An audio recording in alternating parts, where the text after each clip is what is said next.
Hello नमस्कार दोस्तों, आशा है आप सभी अच्छे होंगे। आज लेके आया हूँ मैं जनरल नॉलेज के 15 क्वेश्चन, जिसका ये पार्ट 2 है। अगर आपने पार्ट 1 नहीं देखा है तो मेरे वीडियो के डिस्क्रिप्शन लिंक में जाकर पार्ट 1 देख सकते हैं। आइए शुरू करते हैं। Question number 1। बारदोली सत्याग्रह का नेतृत्व किया था। ए सरदार वल्लभ भाई ने, बी महात्मा गांधी ने, डी महादेव देसाई ने, सी है जे पटेल ने। तो इसका राइट आंसर होगा सरदार वल्लभ भाई पटेल, ये ऑप्शन।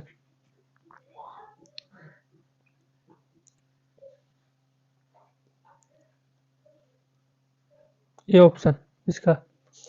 बारदोली सत्याग्रह का नेतृत्व किया था सरदार वल्लभ भाई पटेल ने। आइए और जानकारी पढ़ते हैं सरदार वल्लभ भाई की पटेल के बारे में।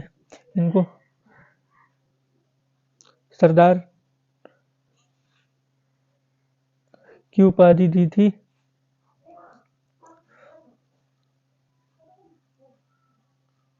बारदोली की महिलाओं ने। इन्हें लौह पुरुष भी कहा जाता है। लौह पुरुष, लौह पुरुष भी कहा जाता है। अब कुछ पढ़ते हैं महात्मा गांधी के बारे में।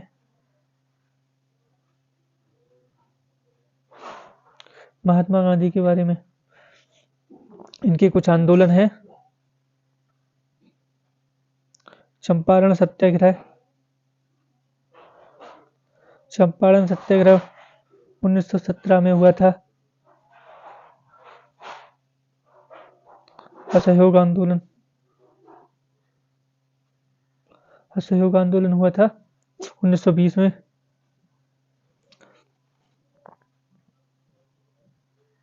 सविनय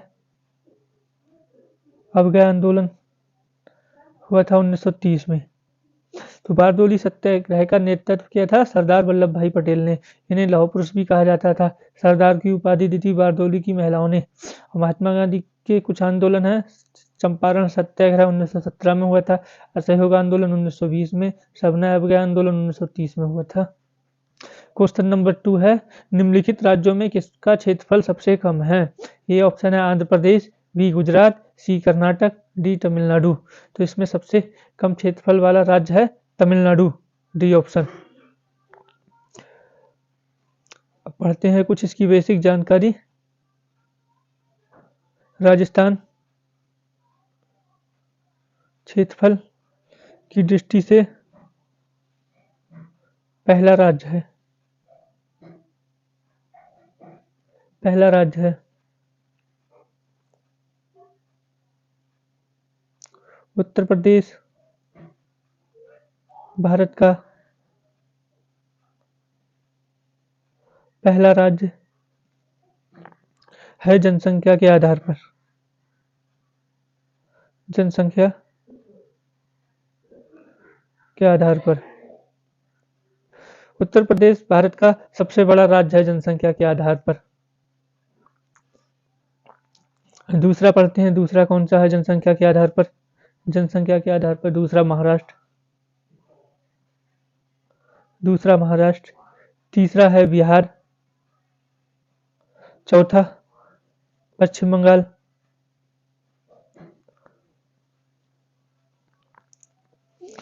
राजस्थान क्षेत्रफल की दृष्टि से पहला राज्य है। उत्तर प्रदेश भारत का सबसे बड़ा राज्य है जनसंख्या के आधार पर। पहला राज्य उत्तर प्रदेश है, दूसरा महाराष्ट्र, तीसरा बिहार, चौथा पश्चिम बंगाल है। निम्नलिखित में से कौन सी कृषि क्रिया पर्यावरण के लिए अनुकूल है। निम्नलिखित में से कौन सी क्रिया पर्यावरण के लिए अनुकूल है। ए ऑप्शन जैव कृषि, झूम कृषि, अधिक उपज वाली किस्मों की खेती, डी है कांच घरों में पौधे उगाना। तो इसका राइट आंसर है जैव कृषि, ये ऑप्शन। इसके डिटेल पढ़ते हैं। झूम कृषि किसे कहते हैं। झूम कृषि ये असम में ज्यादा होती है। झूम कृषि असम में ज्यादा। इसे स्नानांतरित कृषि भी कहते हैं। स्नानांतरित कृषि भी कहते हैं। इसे स्नानांतरित कृषि भी कहा जाता है। ये कहाँ ज्यादा होती है। इसके किस राज्य में कौन से नाम से पुकारा जाता है? ये भी झूम असम में बोलते हैं, चेना श्रीलंका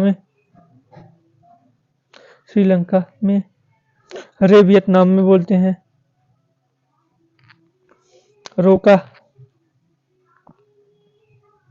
रोका बोलते हैं ब्राजील में, झूम असम में बोलते हैं, चेना श्रीलंका में, रे वियतनाम में, रोका ब्राजील में। झूम कृषि का सबसे ज्यादा असम में होती है। ये स्नानांतरित कृषि भी कहा जाता है। नंबर 4 क्वेश्चन है, उत्तर प्रदेश में उर्दू प्रशिक्षण एवं अनुसंधान के लिए अनुकूल है। तो ऑप्शन ए है लखनऊ में, फैजाबाद में, मेरठ में और अलीगढ़ में। तो इसका राइट आंसर होगा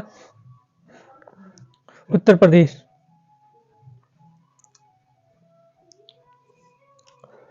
उत्तर प्रदेश में उर्दू प्रशिक्षण एवं अनुसंधान के लिए अनुकूल है लखनऊ।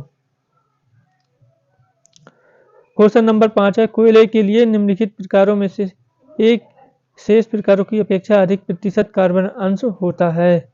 कोयले के निम्नलिखित प्रकारों में से किस एक में शेष प्रकारों की अपेक्षा अधिक प्रतिशत कार्बन अंश का कोयला होता है? इसका राइट आंसर है एंथ्रासाइट कोयला, डी ऑप्शन। हम इसमें सबसे ज्यादा कार्बन की मात्रा होती है, सबसे ज्यादा कार्बन की मात्रा एंथ्रासाइट कोयला में,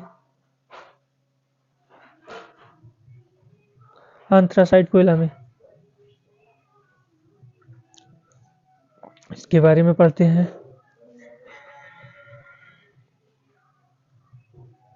एंथ्रासाइट कोयला यह उच्च कोटि का कोयला होता है, उच्च कोटि का कोयला। इसमें 80 से 90% का कार्बन होता है। दूसरा है बिटुमिनस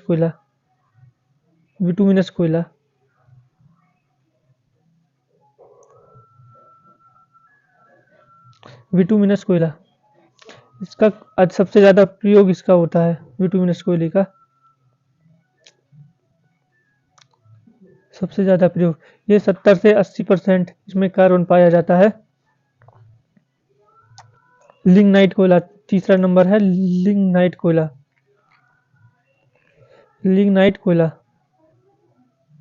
इसे भूरा कोयला भी कहा जाता है। भूरा कोयला, इसमें 60 से 65% कार्बन पाया जाता है। चौथा नंबर कोयला है पीट कोयला। इसमें पीट कोयले में सबसे कम कार्बन पाया जाता है, इसलिए इसे निम्न कोटि का कोयला भी कहते हैं, निम्न कोटि का कोयला भी कहा जाता है। इसमें 20 से 25% ही कार्बन पाया जाता है। सबसे बढ़िया कोयला होता है एंथ्रासाइट कोयला, 80 से 90% कार्बन। बिटुमिनस कोयला में 70 से 80% कार्बन। लिग्नाइट कोयला में 60 से 65% कार्बन। पीट कोयला में 20 से 25% कार्बन पाया जाता है। नंबर 6 क्वेश्चन है हमारा, भारतीय संविधान में समानता का अधिकार 5 अनुच्छेदों द्वारा प्रदान किया गया, ये कौन सा है? तो समानता का अधिकार किसके द्वारा प्रदान किया गया है, ये पूछा है। तो अनुच्छेद 14 से 18 में समानता के अधिकारों का वर्णन है। तो इसका राइट आंसर होगा सी, अनुच्छेद 14 से 18 में समानता का अधिकार।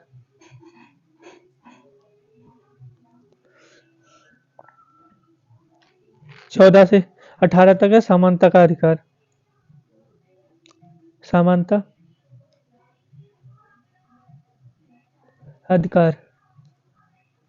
19 से 22 तक है स्वतंत्रता का अधिकार, स्वतंत्रता। 23 से 24 तक है, 23 से 24 तक शोषण के विरुद्ध अधिकार, शोषण के विरुद्ध अधिकार। अनुच्छेद 25 से 28 तक है धार्मिक स्वतंत्रता का अधिकार, धार्मिक स्वतंत्रता का अधिकार। अनुच्छेद 29 से 30 तक है शिक्षा और संस्कृति का अधिकार। अनुच्छेद 32 में है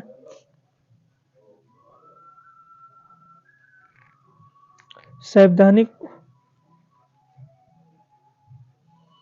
उपचारों का अधिकार।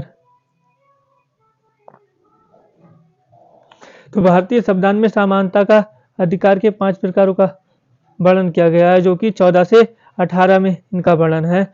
14 से 18 में समानता का अधिकार, 19 से 22 में स्वतंत्रता का अधिकार, 23 से 24 में शोषण के विरुद्ध अधिकार, 25 से 28 में धार्मिक स्वतंत्रता का अधिकार, 29 से 30 में शिक्षा और संस्कृति का अधिकार, 32 में संवैधानिक उपचारों का अधिकार।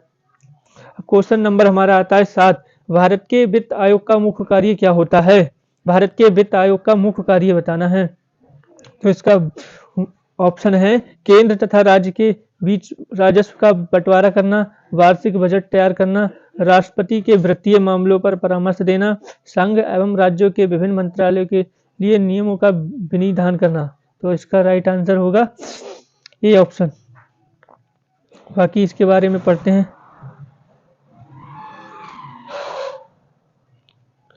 वित्त आयोग का गठन, वित्त आयोग का गठन कब हुआ था? 1951 में हुआ था। इसके पहले अध्यक्ष कौन थे? पहला अध्यक्ष थे केसी नियोगी।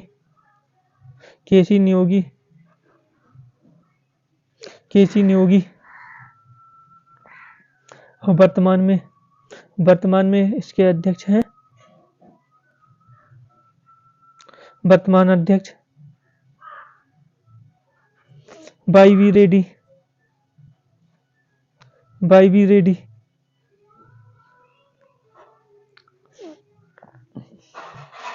इसका गठन कैसा होता है, किस अनुच्छेद के तहत होता है? तो अनुच्छेद 280 के तहत वित्त आयोग का गठन होता है। और ये कितने वर्ष के लिए होता है? 5 वर्ष के लिए। 5 वर्ष के लिए इसका कार्यकाल रहता है। अनुच्छेद 8 में है, प्रश्न नंबर 8 है हमारा, किस राज्य सरकार ने प्रकाश है तो विकास योजना का आरंभ किया है? किस राज्य सरकार ने प्रकाश है तो विकास योजना का आरंभ किया है? यह उत्तर प्रदेश सरकार ने आरंभ किया है। क्वेश्चन नंबर 10 है, भारत के संविधान की निम्नलिखित में से कौन सी एक अनुसूची में दल बदल विरोधी कानून विषय का प्रावधान है? तो इसके ऑप्शन है दूसरी अनुसूची, 5वीं अनुसूची, 8वीं अनुसूची, 10वीं अनुसूची। तो दल बदल संबंधी कानून किसमें है? 10वीं अनुसूची में। तो D option, answer D option होगा। इसके पूरा इतिहास भी पढ़ लेते हैं, इसका क्वेश्चन का पूरा पोस्टमार्टम कर देते हैं। तो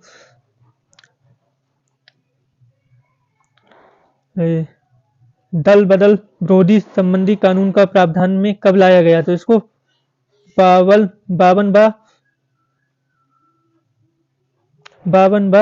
संविधान संशोधन 1985 में जोड़ा गया था। संविधान में 52वां संविधान संशोधन 1985 में संविधान में जोड़ा था। बात करते हैं दूसरी अनुसूची में क्या है। दूसरी अनुसूची में वेतन, भत्ते, पेंशन से जानकारी मिलती है। तीसरी अनुसूची में है शपथ ग्रहण। चौथी अनुसूची में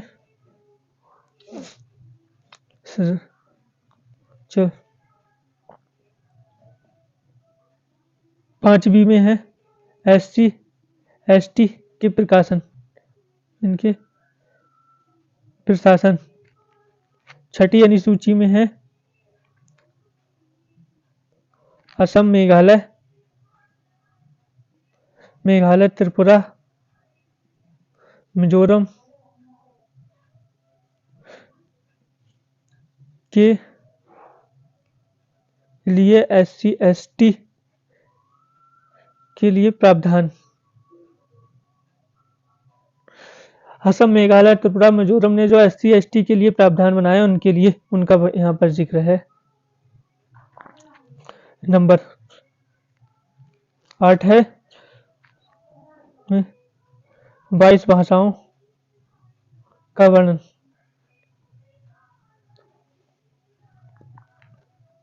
11 में है पंचायती राज। 12 में है नगर निगम।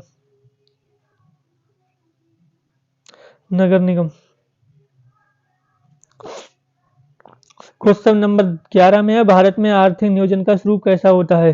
तो विकेंद्रीकृत होता है, निर्देशात्मक होता है, समाजवादी और पूंजीवादी तत्वों का समन्वय है, उपयुक्त सभी। तो क्वेश्चन नंबर 11 का आंसर है उपयुक्त सभी। तो भारत में आर्थिक नियोजन का स्वरूप विकेंद्रीकृत, निर्देशात्मक, समाजवादी और पूंजीवादी तत्वों का समन्वय है। इसमें ये सारे तत्व होते हैं, विकेंद्रीकृत, निर्देशात्मक और समाजवादी और पूंजीवादी भी शामिल रहते हैं। तो इसका आंसर होगा उपयुक्त सभी। क्वेश्चन नंबर 12 है 1887 में सैन्य विद्रोह के समय भारत के गवर्नर जनरल कौन थे? ऑप्शन 1 है Lord Irwin, Lord Ripon, Lord Canning, Lord James Ford. तो इसका राइट आंसर होगा Lord Canning, C option. Lord Irwin के बारे में पढ़ते हैं।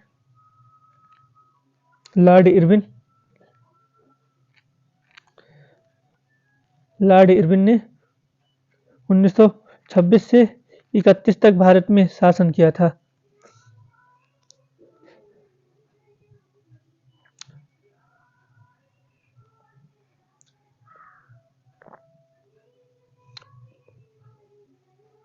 पूर्ण स्वराज, साइमन कमीशन,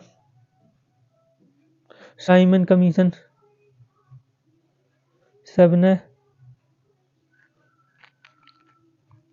अवज्ञा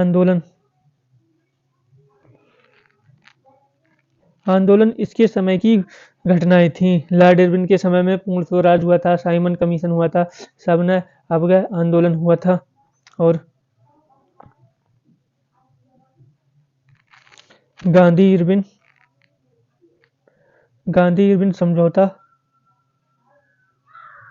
समझौता कब हुआ था? ये 5 मार्च 1931 को गांधी इरविन समझौता हुआ था, 5 मार्च 1931 को।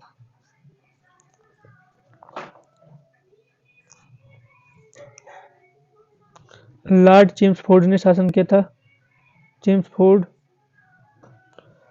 1916 से 21 तक। इसके समय की महत्वपूर्ण घटनाएं हैं असहयोग आंदोलन,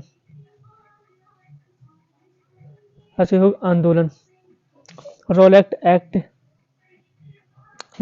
एक्ट और जलियांवाला कांड सबसे तो मुख्य घटना है जलियांवाला कांड। और है लॉर्ड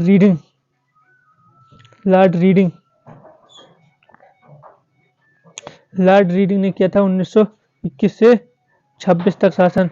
इसके समय की महत्वपूर्ण घटनाएं हैं चौरी चौरा कांड,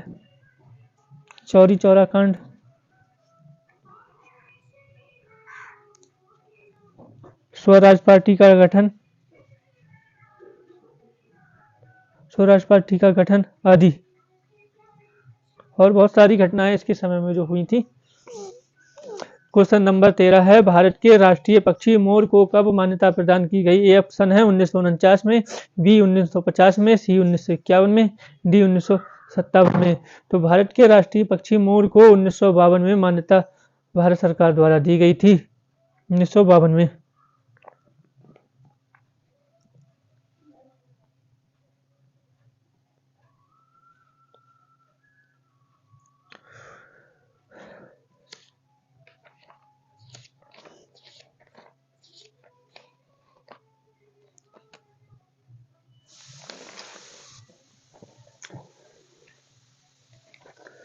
भारत के राष्ट्रीय पक्षी मोर को कब मान्यता प्रदान की गई थी? तो इसको मान्यता प्रदान की गई थी 1952 में। डी ऑप्शन इसका राइट आंसर होगा, डी ऑप्शन। बाकी 1949 में किया हुआ था। 1949 में संविधान को अंगीकार किया गया था। अंगीकार किया गया। 1951 में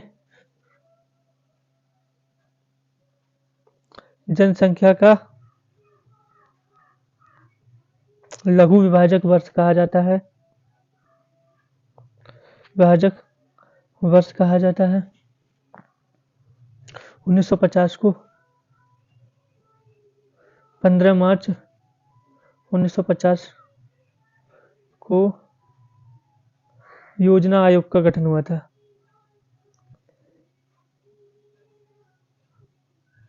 था। 1921 में जनसंख्या का महाविभाजक वर्ष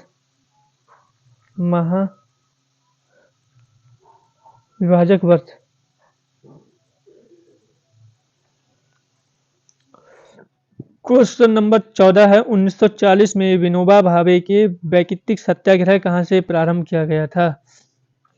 तो नडियाड जिला गुजरात से, पवनार महाराष्ट्र से, या पुन्नापरा बायलार केरल से, गुंटूर आंध्र प्रदेश के। तो ये सत्याग्रह, वैयक्तिक सत्याग्रह पवनार महाराष्ट्र से शुरू हुआ था। B option. ये किसने शुरू किया था? 1940 में ये आचार्य विनोबा भावे ने शुरू किया था। इसके ये प्रथम सत्याग्रही थे। प्रथम सत्याग्रही थे विनोबा भावे।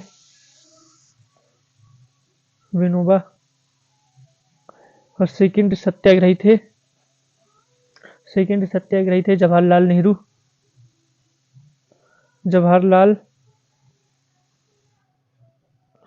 तीसरे सत्याग्रही थे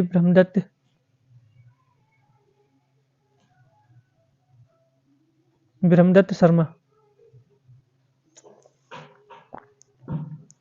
क्वेश्चन नंबर 15, कुंभ का मेला उत्तर प्रदेश के किस नगर में लगता है? क्वेश्चन नंबर 15 में है, कुंभ का मेला उत्तर प्रदेश के किस जिले में लगता है? तो यह है इलाहाबाद, प्रयागराज में कुंभ मेला लगता है। आगरा में क्या है? ताजमहल, जिसे शाहजहां ने बनवाया। किसकी याद में? मुमताज की यादगार में। किसके किनारे है? यमुना नदी के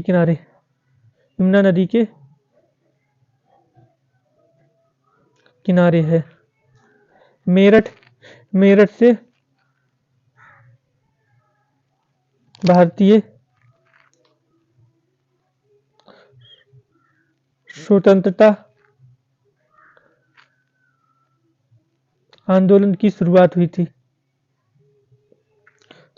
थी।